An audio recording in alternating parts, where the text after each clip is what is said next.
This is a helpful beading tip from Turquoise String Beads in Fall River, Massachusetts. It's for any level beader, and it relates to taking a pre-existing chain and turning it into a fancier piece of finished jewelry. First, I started by taking a 16-inch sterling silver Rolo chain, which we carry in both 16, 18, and 20 inches, and I cut a piece out of it because something you want to keep in mind is whatever you're beading into the chain is going to add length. So if you don't want it to be more than 16 inches, you have to cut some of the length out. So I've cut out about a 2-inch piece of chain, which I can now use for something else. I could make matching earrings with it if I want. So right now I have a 14-inch chain here that's going to end up becoming a little bit longer. It'll probably go back up to about a 16. So I'm going to start by taking some soft flex beading wire. I'm going to take my crimp bead. I'm going to crimp onto the end link of the chain.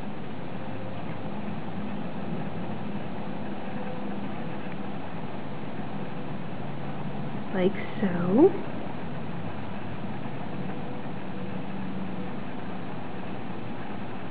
And I think it's really important to use crimp covers, especially in this kind of a situation, because our crimps are going to be towards the front of the necklace, so they're going to be much more visible.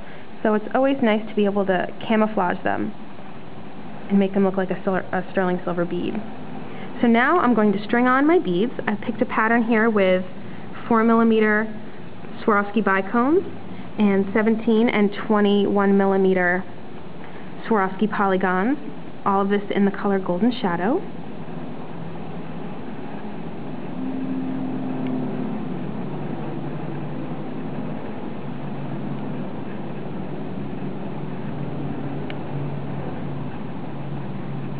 And the last thing that I string on is going to be my crimp bead. And I'm also going to make sure that I feed the first several beads over that little tail that I left there.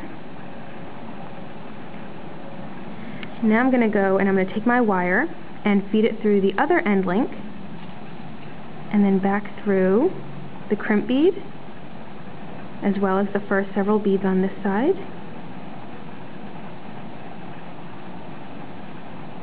Like that. I'm going to pull it all down tight.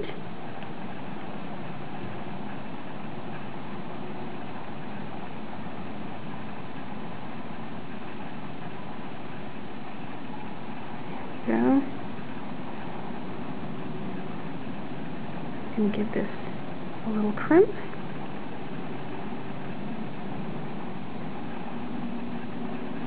And as well, I'm going to feed my other crimp cover right over my crimp.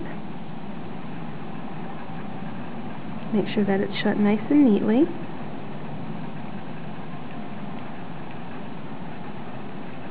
And I'm going to trim off the rest of this soft flex wire. I'm using a 014 fine for that.